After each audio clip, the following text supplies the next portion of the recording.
একটা tape tennis ball. মেয়ে থেকে একজন মেয়ে। মেয়ে মানুষ তুলে টাকা মরবত্তের একটা মানেন? ফাজিল লোক। চল তো চল। সৈয়দ বাড়ির লোকজন কোথায় গেল সব? ভরা বাড়ি খালি হয়ে গেল নাকি? কার এত বড় সাহস সৈয়দ বাড়ির সামনে এসে উচ্চ স্বরে চিৎকার করে? আমার এত বড় সাহস। সারপ্রাইজ? এখন আমি যদি আগে বলে দিতাম তাহলে তো সারপ্রাইজ থাকতো না, রাইট? তোমাকে এতদিন ধরে সবাই দেশে আসতে বলছিল, তুমি আসো নাই, আর এখন সারপ্রাইজ দিচ্ছ। তাই লবণাই, আমি লাবণী। তুই লবণ। আমার ছেলেটা কত দূরের দেশ থেকে উড়ে উড়ে আসছে, ক্লান্ত হয়ে গেছে না? আরে ভেতরে নিয়ে যাও। আগে চলো চলো। আপা উনি আজকে আপনার খবর আছে। চুপ থাক জরিনা, আমার নাম রোজিনা, আপনি খালি আমার ব্যাঙ্গান। এই যে পেতনি আসছে। আমি পেতনি? আমাকে দেখে তোমার কোন দিক থেকে পেতনি মনে হয়? তোকে কতবার বলছি কাজ শিখবি, আমার সাথে ঘরের কাজ করবি।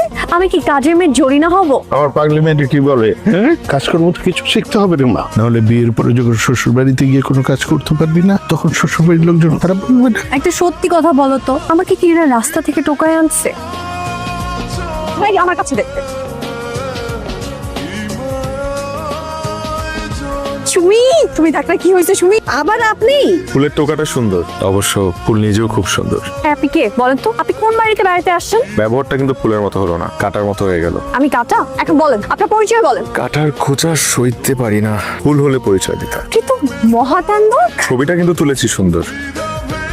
একটা মেয়ের পরিচয় জানা দরকার, কোন বাড়ির বলতে পারবে? ঘটনা কি বলো দেখি? তুমি কি কোনো মেয়ের প্রেমে পড়ছো নাকি? এখনো পড়ি নাই, তবে যে কোনো মুহূর্তে পড়ে যেতে পারি। কোন বাড়ির মেয়ে, নাম কি? ওর নাম লতা। তোর ভাই কি বললো? ভাইয়া যা বলছে তোর শুনলে কলিজা শুকায় যাবে। আবিদ ভাইয়া সৈয়দ বাড়ির বড় নাতি। তুমি যদি 2 পা আগায় থাকো 4 পা পিছে আসো। কেন? লতা খান বাড়ির মেয়ে। লতা ছোট চাচার সাথে আমাদের ফুপি ভেঙে গেছে। ভুলে ওইদিকে পা বাড়াইস না। সবার আগে আমার আপনজন, তাদেরকে কষ্ট দিয়ে নিজের ভালোবাসাকে প্রায়োরিটি দিব না। আমার আপনজন সবার আগে।